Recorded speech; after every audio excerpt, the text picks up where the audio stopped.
Hey everyone, I'm Jessie King. I'm the new adult education intern.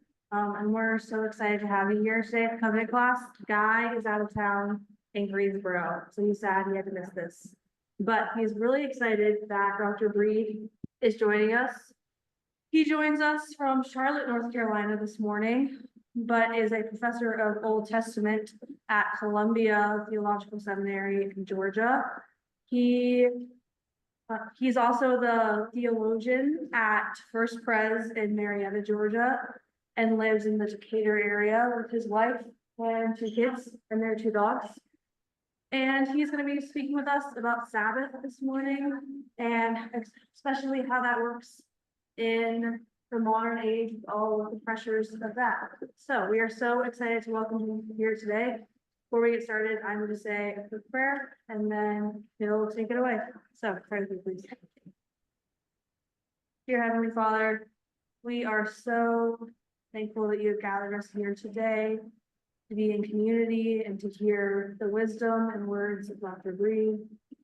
Allow us to center ourselves in this moment and to take what we need from this. Please give Dr. Breed wisdom and let your words speak through him in his presentation today. We thank you again for bringing us all here together, and it's in your son's name I pray. Amen. All right, Amen. Dr. Breed. Thank you, Jesse. I got to catch up with Jesse this morning on the phone, and that was wonderful. I am grateful to be here, grateful for the invitation from Guy. Guy is on the board of Columbia Theological Seminary, where I teach. So I've been able to chat with him and catch up, but also one of the members of your congregation, Chun Liang Seao, as a mentor of mine when I was at Princeton Theological Seminary as a Master's of Divinity student. So I owe a lot of my career, a lot of my interest in my learning to the work of folks from your very congregation. So thanks so much for having me today. It's an honor. So I teach Old Testament. So I'm an Old Testament guy. I love the Old Testament, and it warms my heart that anyone would show up on a Sunday morning on Zoom to listen about the Old Testament, to hear something about the Old Testament. But today, I hope what I have to share is not just some ancient facts and information, but actually might be useful in some way for our own lives. So I'm going to share a little slideshow here. And let me go to share screen. All right. All right, great. So, all right, practicing Sabbath. So I love this picture because it shows God sleeping. I don't know if that is as strange to y'all as it is to me, but I saw this picture. This is from a Slavonic Bible, a medieval illuminated Bible, and so this is depicting the Sabbath on the 7th day of creation, and somebody literally drew God like sleeping in on Sunday, which there's some really nice things about sleeping in on a Sunday. As somebody who's on staff at a church, I don't usually enjoy that, but get a good coffee, good Sunday newspaper edition. It can be fun. But the idea of God resting or God sleeping or God taking a break is a pretty strange thing, and especially as the centerpiece of the creation story. So the creation story in Genesis 1 is 7 days long, and it's all leading up to this point. Like everything's being made for this thing. And you might imagine, if you read the creation story in Genesis 1, God's making all this stuff. God's making this world light and dark, making all the cosmos and the stars and the sky and the planets. And God's making the grass grow and the trees and all the animals and the giant oceans and even the sea monsters, Genesis says that God creates. God's making all this stuff. It's a lot of work, And then at the end of it, God makes humanity. And you might think at this pinnacle of creation that God's about to do something huge, right? God's just made the people. What are we up to? What is this all for? And it's right then that God decides to take a nap, which was surprising in the ancient world to people, as surprising as it is to us. People made fun of Jews for being lazy in the ancient world. They were not lazy in the ancient world. Ancient Jews worked very hard. Ancient Jews around, traveling around in the diaspora, Jews kind of traveling around the ancient world were actually known for hard work, but they were also known for being lazy because they took a day off. So there's an ancient manuscript that I got to see when I was in Egypt. It's from the Hellenistic period, after the time of Alexander the Great, when some Jews lived in Egypt, but also it was run by the Greeks. And one of the Greeks was like writing like notes, like taking like an accounting list of people's work days, so that the manual laborers is like like a card, like checking in and out of work, stamped, get your card stamped. So he was like checking people to make sure they were at work. And there's this one guy whose name was Sabbatos, which means Sabbath. The guy's name was Sabbath. And on the Sabbath day, the guy who's like job is to make sure you're at work, like every day, every seventh day, this guy, it says Sabbath. So Sabbath takes the Sabbath on this day. And you can even like kind of see this like, ancient Greek, like worker, like like manager being like, this guy gets to take every seventh day off. It's absolutely crazy. And it was crazy. There is no day off in ancient Egypt. There was no day off in ancient Canaan. Like there was no day off in ancient Babylon. They got festival days every so often, but there was no regular day off every week or something like that. Ancient Rome did not have like days off. Like, sorry, I mean, people took time off, but you had to have the luxury to do that. You had to be rich, wealthy, powerful. Enslaved people in Rome, there's no day off. There's no time off.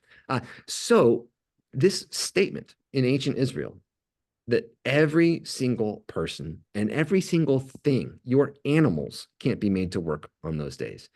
The land needs days and times of rest. Every single thing in creation, by fact of its creation, gets rest because that's what God wants. And God even likes rest too. It's a remarkable statement that's made. So this word is Shabbat in Hebrew, and it means to stop doing something.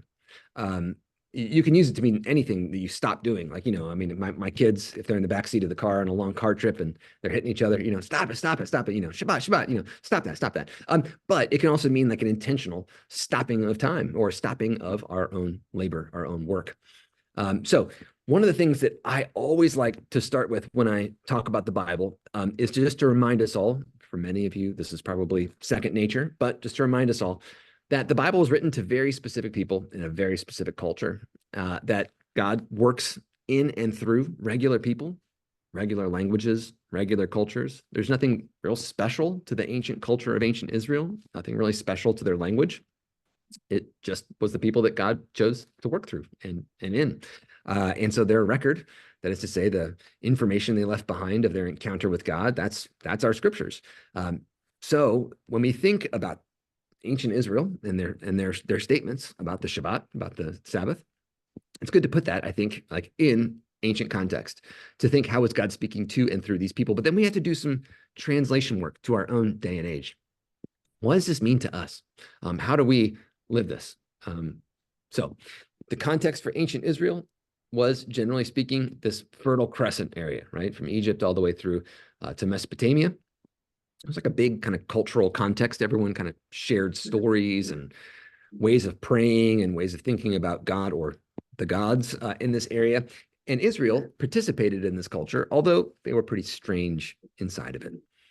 They were strange in part because they told a very different story about the world. And that's one of the things I'm going to talk about, is that the place of the Sabbath story in this larger story of the world. As I pointed out, creation begins with God creating everything, and then creation story ends with God resting. And I'll just take a look at that real quick. In Genesis 2, it's even kind of said in a strange way. So God creates all the stuff. Chapter 2, verse 1, thus the heavens and the earth were finished and all their multitude. So God made this whole world in order to do something. And on the seventh day, God finished the work that God had done, and God rested. That's that Shabbat word. God stopped or rested on the seventh day from all of that work that God had done. So God blessed the seventh day and hallowed it, or made it holy.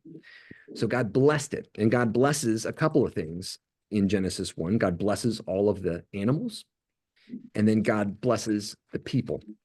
And in that order, God blesses the animal, God creates the animals and blesses them, and then God creates the people and blesses them. And then here God blesses this day, this special day. The people were said to be made in the image of God. And so when God made us in God's image, that we are in the likeness of God, we are supposed to do and be a bit like God. God models for us here that God, and so we need to rest. And the blessing of this day and the hallowing of it, or the setting it apart, makes this a day unlike any other day. So that word hallow, or to make holy, sounds like it's really important. I don't know, full of like deep spiritual undertones or something, but really it just means to be set aside. To make something holy is just to set it aside for God's special use. So God has set aside this day for special use. It's a special day. And it's not to worship God necessarily. That's not the primary thing. The primary thing is to rest, to make sure that there is rest, because on it, God rested from all the work that God had done on creation. So the rest is God's right, which was the right of kings and of gods, if they wanted to rest, if they wanted to, but it wasn't the right of anyone else. But Genesis makes a big claim that all people everywhere on earth, every person you've ever met, ever will meet, all of them were created in the image of God. All of them were of infinite worth and dignity. And because of that, every single one of them deserves this time of rest. This is in huge, just in such distinction. This is like so different from other ancient creation stories. Other ancient creation stories have similarities. This sounds like an ancient creation story in some ways. But one of the major differences here is that if you compare this to Babylonian creation stories, like the Enuma Elish, their creation story that they read every year on New Year's Day, I'm pretty convinced that Genesis 1 was a New Year's Day liturgy for ancient Israel. They read creation stories on New Year's Day, new year, creation of the world, new, kind of starting things anew. It all works. So these ancient Babylonians would read their creation story every year on New Year's Day, and they would have a ceremony. Part of the ceremony was that the king had to be slapped so hard by a priest until he cried, and then the year could begin. Kind of an amazing ritual, I think. I've heard some people want to bring it back, but yeah, anyway. But that is to say, this kind of statement that the king wasn't God, that only God was God, that was an important part of Babylonian culture. So this other story, Atrahasis, that I mentioned as well, that's another, not a liturgy, but it's a story of the creation of the world. Kind of it seems to be part of the Gilgamesh story, but probably existed in other forms by itself as well. But they had lots of these stories that sounded in some ways like these, like a chaos war, like a struggle with chaos. So in these stories, there's typically a chaos monster, usually a sea monster, that wants to destroy the world. So I'm showing you here a cylinder seal. This is how someone signed their name in the ancient world. Everyone had a unique picture that was theirs, and they'd roll it out. This kind of piece of stone would be inscribed with this picture, and you'd roll it out on a piece of clay when you signed a document, so everyone would know you signed it. This is someone's signature here. What they chose for their signature was the moment where their God destroys the chaos monster and instills order in the world. The point here is that the world is chaotic and that there needs to be violence to establish order. That was a typical thing you found in all these different ancient creation stories. Genesis 1 is unique. It's strange because it doesn't involve a war or a fight, or the world isn't ultimately chaotic. The world isn't ultimately evil. God made it. It's good. It's going to go on like it is. We could harm it as humans, but nonetheless, it's built to be good. And part of this is that it's a place where you can find rest. The world is generated so that you may find rest, and so that everyone who lives may find in some way rest. And it's because of their dignity and their ultimate, the rightness of being created as a creation of God, that gives you the right to rest. In these creation stories, the Babylonian creation stories, Enuma Elish, Atrahasis, humans are created explicitly to work for the gods. The gods don't want to work. When the gods have to work, they have to figure out who's on top and who's doing more work, who's doing less work. And that ultimately leads to the gods fighting each other, and that destroys the world. So if you want the world to be peaceful, the Babylonian priests said, you got to bring your offerings to the temple. The temple is just the God's house, and the gods will eat the food. They thought that gods needed to eat food in the ancient world. So the gods will eat your food, and then they'll be peaceful. It'll all be good. But you exist to serve the gods. You exist to create food so that the gods can eat, so that everything is peaceful from here on out. Ancient Israel doesn't say that. Yahweh doesn't need to eat. Yahweh doesn't need your food. You bring your food to the temple, your offerings to the temple, because the priests need to eat. That's what they say in ancient Israel. The priests need to eat, but also you need to eat. You share in the feast. And if you've harmed your neighbor gets to partake in the feast. It's a reconciliation feast in ancient Israel. The purpose of humanity is not to serve Yahweh. The purpose of humanity is to kind of caretake the earth in some ways, but also is to be a representative of Yahweh. To be a representative of God, the image of God on earth. So this is a radically different way of thinking about what it means to be human and what you deserve, what you, all of you, and everyone you know, what they deserve as a human birthright. Now, ancient Israel knew that not everyone agreed with this. They knew from personal experience. So in Pharaoh's world, ancient Israel was treated as slaves. They were treated as workers, as objects who were designed to work. And in Pharaoh's world, this was not a problem. This was not a bad thing. This was not an unfortunate thing. Pharaoh would have said, the gods made you to serve. The gods made you to do all of this stuff, build, make all these bricks without straw, right? That's a punishment. The gods made you to do all this stuff that they do in Exodus, chapters 1 through 12, so that the world is ordered. It's a wonderful task. It's a really honorable task that you've been given to create stability for the cosmos. Isn't that great? But you can't stop working. Do you remember what Moses keeps on saying is, we need a day. This is what Moses keeps going back to Pharaoh. Is we need a day. We need a day to stop. We need a day to focus on celebrating Yahweh and our God. Now, and remember, Pharaoh says, who is this Yahweh? Why would I listen to this Yahweh God? Who cares about that? And Moses is trying to say, actually, it's the God who created the whole world. But, Pharaoh never quite believes that. But nonetheless, Pharaoh doesn't want and actually can't even imagine giving a day off to these people, because that would lead to instability in his own kingdom. Pharaoh owns the people and owns their time. This is the claim. And Moses' counterclaim is that, in fact, it's Yahweh who demands a break and demands a day of rest. So, from Moses' perspective, the Sabbath is the rest that even is for God, and it's for us, the image of God. And everyone, people who are enslaved, people who are children, people who are doesn't matter your gender, doesn't matter your socioeconomic status, none of that matters. Every single person is created in this way to receive rest. Ancient Israel did not get rid of all classes. They didn't get rid of all distinctions between people in terms of slavery. Ancient Israel participated in slavery. However, I think there's no way we can justify that or try to say, make sense of that. It's evil. And ancient Israel participated in many evil practices. As we today, we might even think we're better. We participate in many practices that some consciously, some unconsciously are ethically reprehensible. Nonetheless, we still all deserve rest. It's not earned. It's not earned. No one earns this. You don't deserve it because you've done something. You can't get rid of it because you've been bad. So even thinking about people who they haven't earned their day off. That's not even in the cards. So what do people do on this day? Well, Moses suggests that celebrating Yahweh is one of these days, but also going off in the wilderness. That's what he says in Exodus. We got to go off in the wilderness and celebrate with Yahweh. Part of this is just enjoying creation. What does God do in Genesis 2? God looks at the cosmos. Seventh day, God finished the work. God rested on that day, and then God blessed the seventh day and hallowed it and rested from all the work that God had done in the creation. And we know that God had spent other days looking and saying, it's good. It's very good, right? God looked and God said, it's good. So God sees and God kind of enjoys the world that God has made.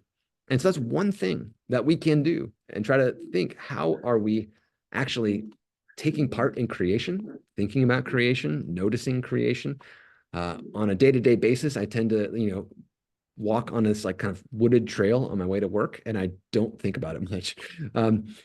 On Sabbath, if there's a time I've set aside as a Sabbath, I tend to think to myself, how am I going to treat this as a day for me to actually look, to actually see, to notice the beauty in the world that God has made, even when I'm not feeling like it. If something bad has happened to me or my family, I'm upset. I think the world hasn't been made right. The world itself is unbalanced in some way. I'm upset by something in the news or whatever. I still try to make it a practice of trying to imitate God in the image of God, of reflecting on creation and finding something to say, wow, that's good. Something beautiful, something that overwhelms me, something that even something tiny, like if you have access to the Grand Canyon every day, it might not be hard, but even just noticing something in my backyard or something on my walk, a little dandelion growing through a crack in the sidewalk can be a way that we reflect on the world and say, wow, this is good. God has made this a place of abundant life, even when we don't feel it or see it. So another piece of the story, we started with Genesis 2 and the blessing of the Sabbath. There's another major story in the Old Testament that I think transitions us from the world and the early stories of creation into the rest of the Bible. So Genesis 12 all the way to Revelation 21, I think, continues a single plot line. There's some variations in there, but generally speaking, a single plot line. And this is the beginning of it, really. So God creates the world. It's good. Obviously, we know that things are bad. Something happened in Genesis 3, right? Evil enters the world. People are sort of a cause of it, participate in it. God is trying to fix the world in the flood and so on, all these ways of trying to fix everything all at once. And then Genesis 12, God picks a new plan, a new way of trying to fix things. And this is the same plan that God is still on, and the same plan that continues the whole Bible until the very end. The plan is that God is not going to try to fix everything all at once, but that God is going to accept that people have problems. And then God is going to try to slowly, over the course of a long period of time, pick a small group of people and focus on trying to love them and care for them so that they transform into being an agent of blessing to all of the families of the earth over time. That's the plan. And in Genesis 12, we see that. Now, Yahweh said to Abram, go from your country and your kindred. That's those Mesopotamian people that he had been living with and he was a part of. Abram's from Mesopotamia. Go from those people, and I will make of you a great nation. I will bless you and make your name great so that you will be a blessing. And the end of that, all the families of the earth shall be blessed in you. That's the point. So that blessing goes to all the families of the earth. And God's going to work with this one family, and they are not perfect. God never says they're perfect. God, in fact, says they got lots of problems, but so does everyone. But God's picked this one family that has lots of problems, like everyone, so that God can slowly and continually work through them so they can become an agent of blessing to all the peoples of the world. And a big part of this is that idea of all the peoples of the world. Everyone is in view here. Everyone was created in God's image, and God is going to try to become a blessing and help this family to become a blessing to everyone. And part of that being a blessing is to generate relationships that create kind of a neighborliness, we can say, treating each other as neighbors in the sense of loving your neighbor as yourself. That we will build relationships of love between the different, vastly different groups of people on earth and even in our very communities. This is that basic idea. This is what Jesus is all about as well, I think. The story of blessing isn't different. Now, it's not different. That is to say, the unique thing isn't thinking about all the peoples of the world. Lots of ancient people said stuff about all the peoples of the world, but this is a picture that depicts what many of the foreign kings, this is the king of Persia here, but the kings of Egypt and Babylon, they all had different ways of showing this, but they talked about all the peoples of the earth a lot. What they said, though, was that all the peoples of the earth will support us. They're all going to like hold us up and work for us and make sure that we have stability in our world through their labor, much like Pharaoh said about ancient Israel. So this is an image in the treasury room, like where everyone would bring their tribute in Persepolis, which was the headquarters of the Persian Empire. And for a couple of centuries, the Persian Empire ran Israel among many other peoples, the largest empire in the world up to that point. But Israel had to bring its, Judah had to bring its tribute here to the treasury room in Persepolis and drop it off here. When you dropped off your tribute here, you saw this picture. It's a little blurry. I'll show some close-ups. At the top, you saw the king. This is maybe Xerxes. So here's the king. He's in the treasury room being held up. Here's his giant throne being held up by all the peoples of the world. And these are all the different like depictions of different peoples. They're like wearing different like hats, and they're wearing different clothes. Their faces are different. Their hairstyles are different. They're supposed to depict all the peoples of the world. They're looking different precisely because this is the image that the king has of his empire. It's so that all the peoples of the world can support and hold him up. This is what Pharaoh's thinking too. This is why you exist. And if you take a day off of work and you like, they're all holding up the king, right? If you take a day off of work and you like take your hands down and go sit down and enjoy nature, what happens to the king and the whole empire? It falls apart. And that wouldn't be good, would it? That's what the Persian king is trying to get you to see. So if we think about this story of blessing in Genesis 12, the story of being called to a different kind of relationship that still has all the peoples of the world in mind, but the blessing isn't that they get to hold up the empire. The blessing instead is that they are all being called to love each other and to love God. So this is a very different picture of the world. And then Israel is called out of the Exodus, out of Egypt, out of Pharaoh's economy, and they're called to a new kind of relationship. They're brought to the mountain, to Sinai. In Exodus 19 to 24, we get their commissioning. They're told they're going to serve God in this new way if they want to. It's a covenant, a contract. They get to make a deal with God if they want to. And if they want to join in this new relationship, that they're going to be commissioned to become like priests. This is in Exodus 19. God says, I love all the people of the world, but you, Israel, I'm going to treat special so that you can become a priestly people, a holy, set-apart nation, so that you can be like priests to all the peoples of the world. This is in Exodus 19, 4 through 6. So God says to Israel, you have seen what I did to the Egyptians and how I bore you on eagle's wings and I brought you to myself. This is grace. God speaks about grace here. God has saved them. Notice the salvation comes first. They don't agree to the law and then earn salvation. No Jew has ever thought they earned salvation. Christians say that Jews think they earn salvation as a kind of a slight a lot of times, but they don't think that. Here, God says, I saved you already. You didn't deserve it. You didn't do anything to earn it. Salvation came first. Now, therefore, verse 5, if you obey my voice and keep my covenant, then you shall be my treasured possession out of all the peoples. So I got a deal for you guys as a covenant. Covenant just means business deal in the ancient world, not used to talk about gods. No God other than Yahweh made a covenant in the ancient world. People thought covenants would have been belittling to a god.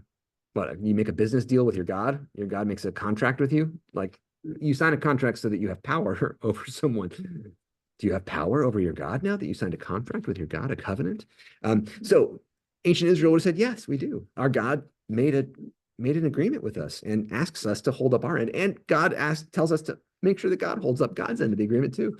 This seemed totally bizarre to the peoples of the ancient world. But God says here to Israel, I love you. I have chosen you, and I'm offering you this special deal, this contract. If you want to live your life according to the principles found in these laws, principles like caring for the stranger, caring for your neighbor, loving God exclusively, loving Yahweh as your God. If you want to live your life that way, then you will be for me a priestly kingdom and a holy nation. Holy meaning set apart. You'll be different. And priestly kingdom meaning that you're going to mediate God's blessing to all the peoples of the world. Not all of them will be priests, but all of them together will act like priests. That is to say, mediating God's blessing to all of the peoples of the world. So grace comes first and salvation comes first. And then after that, there comes an invitation to be commissioned like a priest. So this is part of that story of blessing. How do we spread the blessing among the peoples of the world? We're going to share it this way and be formed by this community and this law. So that's what Sinai is. It's receiving God's law. Not like a legal code, really. It's more like an instruction booklet. Here's some principles to live by. Sort of sounds like a law code sometimes, but anyway. But the main thing here is that we are supposed to have fidelity to the covenant. We're supposed to be faithful to God and to neighbor. and our community. We're supposed to care for our community. And we can see that in our 10 commandments. We love God, and then we love our neighbor. We love, that is, to be devoted to God, to Yahweh, just like we show our devotion to people romantically by being exclusive with them typically. Here, this is kind of an exclusive thing, like love Yahweh, choose Yahweh as your God, and then love your neighbor as yourself. And that's going to, God says, transform not only the people, but the world around them. Here's a picture of what Pharaoh thought about people who were weak. Pharaoh thought people who were weak were for capturing and enslaving and turning into laborers for him. This is literally from an Egyptian inscription. This is Pharaoh capturing some Canaanite people. Could have been Israelites. We don't know. All the Canaanites looked the same, including Israelites. So they depict these people. These are some Canaanites he's grabbed, he's bound up, he's going to turn them into enslaved peoples and use their labor. The opposite of this is what Yahweh is saying here, that Sabbath is actually for weak people in particular. The strong people don't need the Sabbath in the same way, and they don't need to be reminded to take breaks. So in the 10 Commandments, the majority of the airtime in the 10 Commandments is given to the Sabbath commandment. More is said about the Sabbath than in any other commandment within the 10 Commandments. The 10 words actually is what the Hebrew phrase for it, the 10 sayings, the 10 things that are important. So God says in Exodus 20, this is the 10 Commandments that come right after that commissioning moment. So God says, I am the Lord your God who brought you out of the land of Egypt, out of the house of slavery. So salvation first, grace first. Then you shall have no other gods before me. If you want to enter into this deal, it's exclusive. And then you shall not make for yourself an idol. So don't make any pictures of other gods and bow down to them. And then verse 7, you shall not make wrongful use of the name of the Lord your God. I think this means in some ways like making false oaths. Like, I swear by Yahweh that I'm telling the truth when you're trying to cheat someone. God says, don't do that kind of stuff.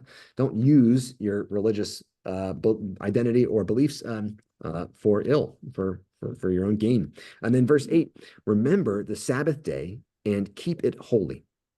6 days you shall labor and do all your work. So keep it holy means set it apart, treat it as something different, as something special. So remember that Sabbath day, keep it in mind and keep it holy. 6 days you shall labor and do all your work. But that seventh day is a Sabbath to Yahweh your God. You shall not do any work. You, your son or daughter, your male or female enslaved person, your male, no enslaved people. Like, so Israel still has enslaved people. They were slaves. They should know that that's not right. There's no defending it here. They have it here. God slowly works over time with the people to help them see. I think that's not a good thing. But here, God is working with them where they are, at the place where they're ethically, morally. And God says, you have to treat them with this respect and dignity of giving them this day off that every human person deserves. And not only human people, but your livestock. So your son, daughter, your male, so your livestock, and the alien resident in your towns. Alien or wandering people, migrant people. Migrant people are not mentioned in any ancient law code that I can find in the ancient world, not even one.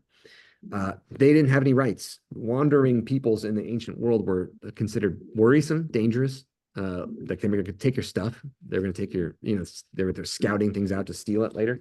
The Bible, Exodus, Deuteronomy, that's Leviticus. Those are the only ancient law codes I can find that even mention foreign people, let alone make you promise to take care of them. And then God says, because you know the heart of an alien, the heart of a wandering person. God says this a bunch in the law, but you can look at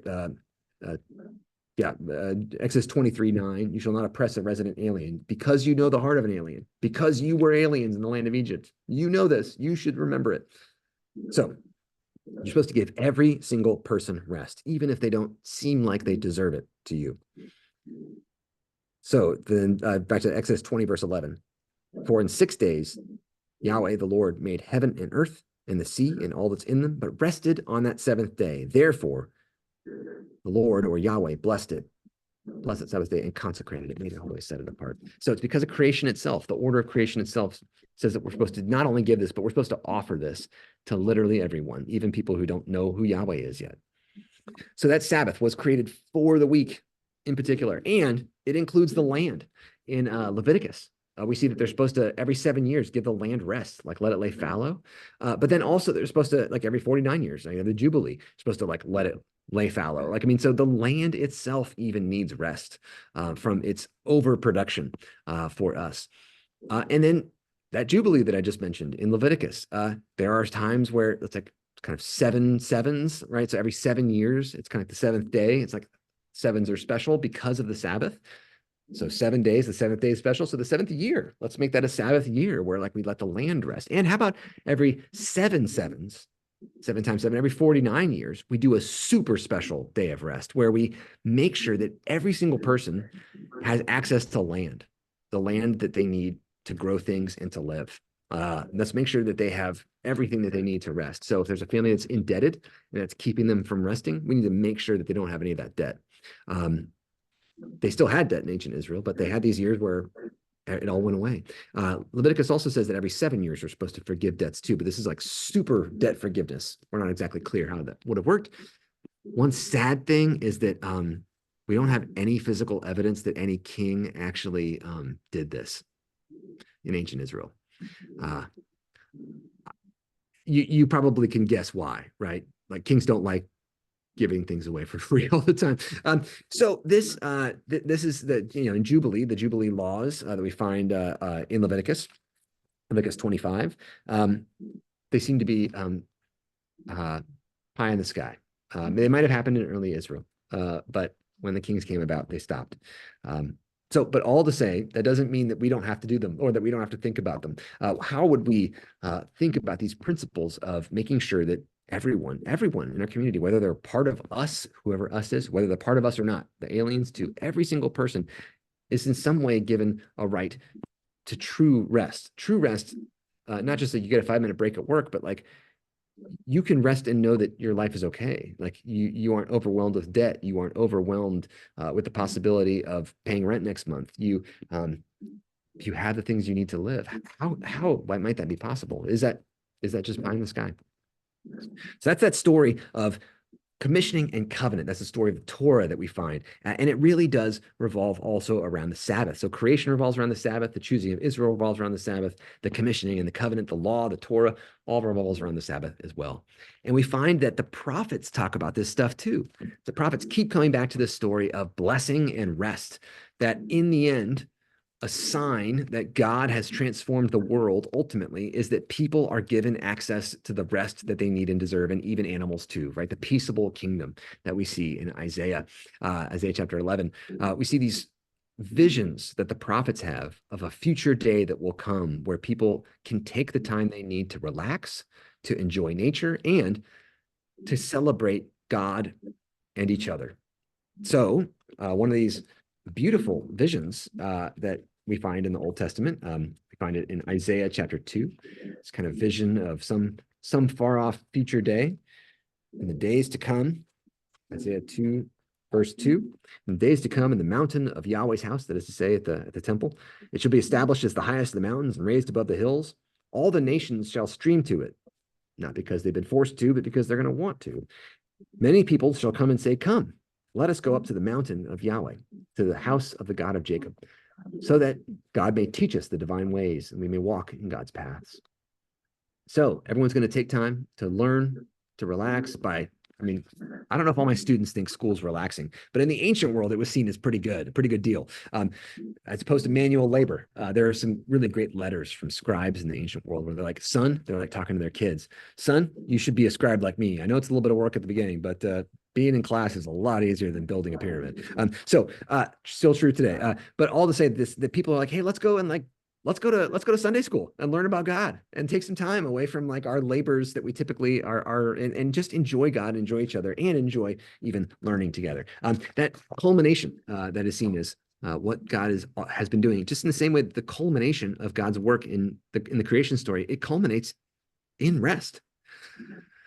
And Jesus talks about this with the Sabbath too, right? Like, can you work on the Sabbath or not? You're not supposed to work, but then Jesus heals people on the Sabbath. It gets in trouble for it. And he says, hey, look, the Sabbath is for actually like healing people. The Sabbath is for like doing good. It's not work for me, is what Jesus is saying. I'm not like making chairs like in my carpentry job. I'm living out this mission, this vocation, all the way back at Genesis 12 of being a blessing to all of the peoples of the earth. And that The Sabbath wasn't made for God. You're not cheating God if you don't do the Sabbath. The Sabbath was made for you. So Jesus is living his best life. Jesus is relaxing in a way by making sure that this person who is suffering from a medical illness, right, is able to live their lives more fully. Jesus is making sure that the vulnerable people in his population, making sure that they can enjoy the Sabbath and rest as well. And that lets Jesus rest. So this is one of the ways we might think of our role in not just enforcing Sabbath on ourselves or enforcing it by, I don't know, blue laws, like making sure people don't buy beer or something. But that's not the point, right? The point of the Sabbath, right, is to make sure that the people around us have what they need and have what they need to be able to rest and enjoy life. That doesn't mean we can just take a break all the time, right? Everyone, but so what do we do with the Sabbath? I do think it's for worship. It's for worshiping God. It's also for resting and relaxing, enjoying nature. It's for enjoying our neighbors and each other. It's for partying, having fun time. It's for watching football if you want to do that. It's for whatever you want to do. But it just, there should be some time where we are exercising our God-given right and responsibility to be like God, and that is to just take a break. And that isn't just to improve. Like, so there's a big thing with like digital Sabbaths, like in the business world, like in the tech world. People talk about Sabbath a lot. And I've heard a couple podcasts about this, but it's kind of crazy too. It's like people who think that they are going to be like have a Sabbath, like they're going to cut off access to the internet and they're going to not do work so that they can supercharge their work on Monday morning. So it's all still in this like game of trying to produce more and be more. That's fine. It probably works. But at the same time, I do think that the Bible's getting at something a little bit different, not just trying to supercharge your work the next day, but it's trying to actually focus on the moment itself, breathing in, breathing out, that sort of thing. So it's really a question of focus and attention. These things are hard today. They're hard for a couple of different reasons. One reason is we have these machines all around us that are designed literally to distract us. I mean, it's hard to get through a day and like not feel like I need to check this thing 100 times, and not just check it because of work, but check it because I'm like checking, I don't know, fun stuff too.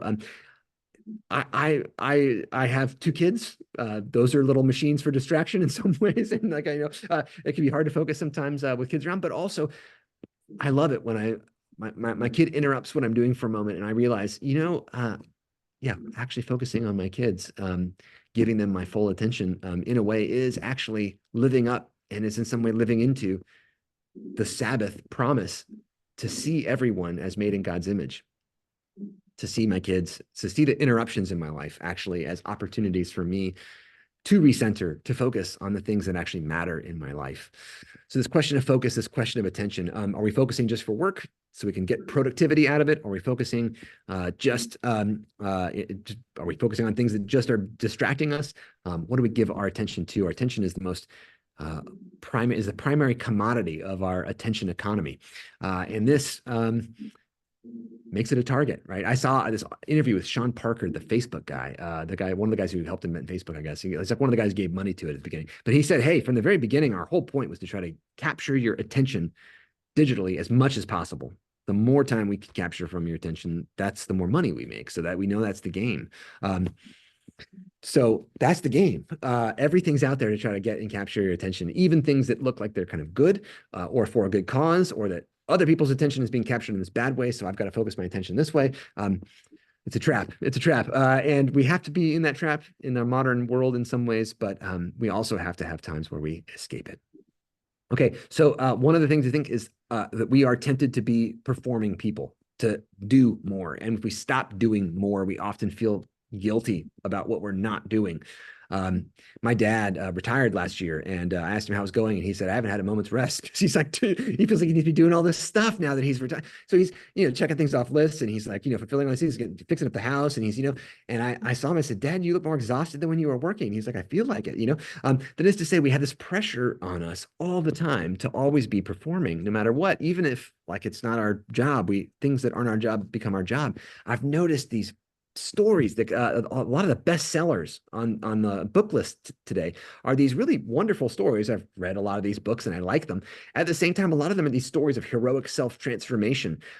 Like my life was bad and I fixed it by just being tough and being strong and working my way out of it. You know, I became a chef and it was awesome and I changed my life. Or I walked 2,000 miles and I let go of addiction and became a new person. Or, you know, I won the war with my mind and my, by running 10 ultra marathons. Which I like. I actually like these stories a lot. They give me like confidence, and I can do some things, etc. But I noticed that this is the contemporary salvation story. This is how you get saved. You got to do it to yourself, and it's through grit and determination and hard work. It's not to say that hard work's bad; it's great, but you can't save yourself through it. And I think that's a major lesson from page 2 of the Bible, Genesis chapter 2, verses 1 through 4. You can't save yourself through work. You can't save yourself through success. That life wasn't created for your success.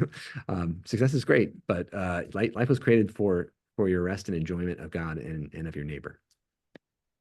So the Bible's alternative to trying to fix it all or save it all is admitting our own finitude. Our own, like, we can't do everything, we can't be everything, you can't finish everything on your to-do list. I saw this like motivational speaker who was like, all you got to do is like you try to fit too much in this jar and it doesn't fit, so let's pretend like your life, the big things that you have to do, that's like your big rocks, and you put them in the jar, and then you can fit in the little pebbles. But if you put the pebbles in first, the little things, you try to put the big things on top, it doesn't fit. It was kind of like a trick in a way, because like the pebbles can filter around the large rocks, and kind of like, you know, so you could fit more in your life if you put the big things in first, and then the little things will all filter around. And I saw that, I was like, that's a cute trick, you know, with like the big rocks and the little rocks and the sand, and you can fill the cracks in between the big things, etc. It's true. Putting things first, you know, putting your first priorities first is important. Helps you organize things, but also I just have too many things to do. Even my big priorities don't all fit. Like all the things I'm supposed to do, there's too much for me to do. I can't do everything in a day. And I have realized that I just have to be okay with not being good at most things. I have to be good at failure. I just have to be good at failure. I have to be good at admitting I'm a failure. I have to be really good at admitting to God I'm a failure, to myself I'm a failure, and to my neighbors that I'm a failure. That doesn't mean I get to not try. That doesn't mean I get to like laugh off when, you know, my failures, my shortcomings, my not being able to finish something or do something causes problems. I recognize all that.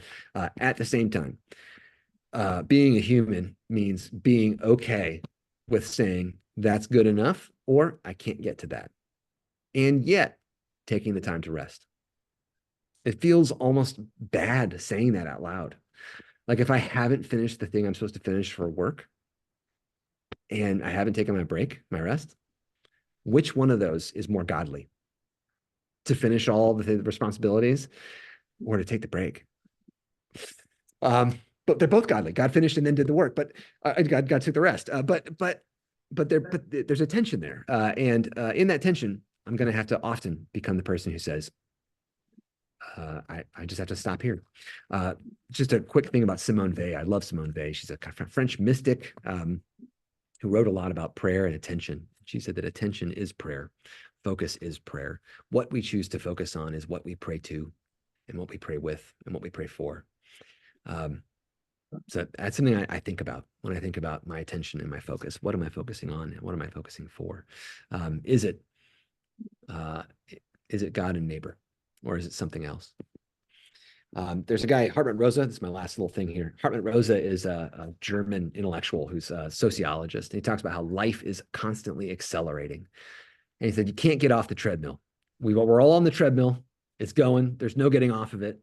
At the same time, he says, how do we have sanity? How do we have like just moments of rest? And how do we become humans on this treadmill where we are constantly accelerating as life does? And he talks about resonance, trying to find these moments of resonance. He said, you have to not try to make something out of it. You have to try to like detach yourself from making something or using it, having it have an end of some kind, and just sit there. And he says, and you can have these moments of like feeling at one with the universe by just kind of sitting there. But you have to not think I'm doing this for a particular reason or purpose. Finding resonance with your neighbor, just sitting there with your neighbor, finding resonance with nature, even just sitting there with your own thoughts. And all to say, I've thought about this a lot recently. This is kind of a secular way of talking about what I think God's getting at with the Sabbath, this idea of resonance, of resonating with your neighbor in the world, and just waiting. We have to be just okay with waiting for God to show up in the midst of our Sabbath, and we're not always going to feel like God's there. But that is a big part of the Christian life, is waiting and rest.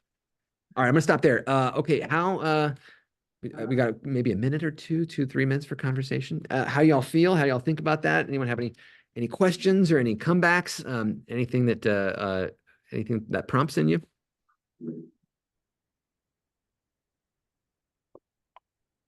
Oh, Doug, I think you're speaking, but you're muted. Yeah, feel free to unmute.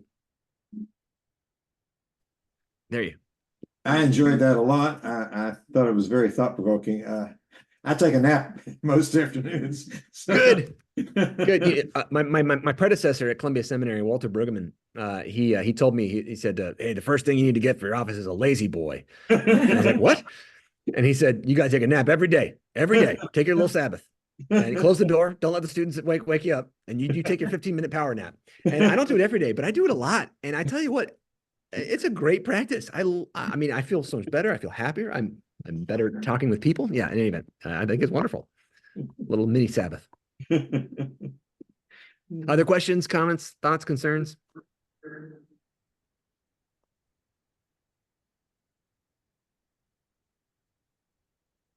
Well, I want to say congratulations to, oh, sorry. Yeah. Just, we have a comment. Thank you for the historical review, like talk about rest and where it comes from. I also think about Sabbath. And it seems to me like post-pandemic, there were a lot of habits of Sabbath, like being in a church community, coming to church, but a lot of that's dropped out. Do you see that like the student teacher or in your area where you live, that people just haven't found their way back? They're choosing other ways to do Sabbath, like let's go walk in the park together, families, or yeah. Yeah, so different ways to go about Sabbath. Yeah, and I think one of the things about Sabbath is to say, yes, worshiping God together is a great thing, but also it doesn't just kind of end at 12 o'clock on Sunday. What else do we do? Really, it's a question for us. I mean, I remember talking to a student who was like somebody who had just worked hard their whole life, had like done nothing but what they were supposed to do. Had gotten to grad school and they were, killing it in grad school, but just was always working all the time. And I was talking about Sabbath in class, and the student said, what would I even do? What would I even do? And I said, I don't know. And so then the student asked me again, it was like, well, no, what do I do? And I said, I can't tell you that. I actually don't know. Like, what is rest for you? I said, a big part of the Sabbath is figuring that out for you. And you're not doing it. Jesus said it wasn't made for God. Like, this was made for you. And it wasn't made, like, your Sabbath wasn't made for your neighbor. Your Sabbath was made for you. Like, so, I had to tell the student, like, oh, wow, like, you need to actually sit down for a minute and be like, where do I find rest? In what do I find rest? And you might have to try some stuff out that doesn't work. You might have to be like, is it fishing? Nope. I hate the worms and whatever. Like, you gotta figure it out. You have to experiment and try. And you might hit something that you never thought would be your thing. So I had a student that ended up knitting. Like, she ended up, like, she was like, I never would have thought that knitting would be, and she knits all this stuff like crazy now.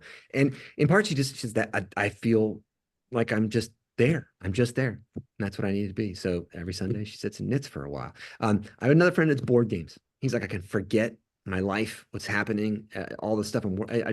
I get into this game and I play the game and I become the game. And I just relax. I said, great. So he has a game club he goes to on Sundays.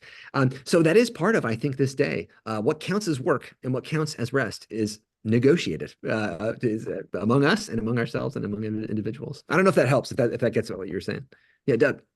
Do you know about Csikszentmihalyi and the whole concept of flow? He talks about yes, things that just engage you and time stands still and you just sink right into it. So I guess that's again part of what you're talking about, huh? Yes, that flow state. And so in flow, as we know, this flow state, like where you're in a state where you're doing something that you lose yourself. the basketball player says the rim was, 3 feet big, and I just kept, I was transported out of my body. I was, whatever. And it's not the same activities that get us to that state for every person. And one of the interesting things about flow that they found is it has to be something that is at your skill level, but not too far beyond it. So it has to be Challenge and control. Isn't that right? Yeah. challenge and control. It has to be at this kind of medium point, right? This like meeting point of your challenge to yourself and your control, like your ability to do it. And when you hit that sweet spot, and so for some people it's gardening, right? I mean, like, but you have to learn how to do these things. You have to like try to garden first, and you're thinking about it the whole time. And 2 hours later, you're like, I'm tired now, I'm dirty. But you do it for a while, and then a month into gardening, you're just doing it. It's like coming, and like there's some cool stuff you got to think about. Oh, there's an aphid here. What do I do? You have to think about it. But at the same time, you're in the flow of it because you've gained these skills. So it might be that for some folks, you have to kind of like build a little bit to find a way to truly rest. But that's a great point, Doug. Yeah, that flow state. I mean, for me, like sometimes writing is that, sometimes it's not. But yeah. Yeah. Anything else? I want to make sure to say congratulations to Jesse on ordination today, right? Is that who was ordained today? No. There was Ashley was ordained this morning. So congratulations to Ashley on being ordained and being commissioned. That's a wonderful thing. And congratulations today. Sure. Well, thank you for joining us. We really appreciate it. Thanks. Yeah. I appreciate being here. Yeah. And peace to y'all. I can close us in prayer if we want, and then I'll head out. Gracious God, we thank you for this time that you have set aside for us to think and to ponder and to study your word. I pray that you would be with us, that you would help us to sense your presence, give us eyes to see and ears to hear you at work in this world around us, and help us to sense your presence as we find some kind of rest today. Amen. Amen. Blessings. Thank you. Blessings. Peace, y'all. Thank you. That was very good.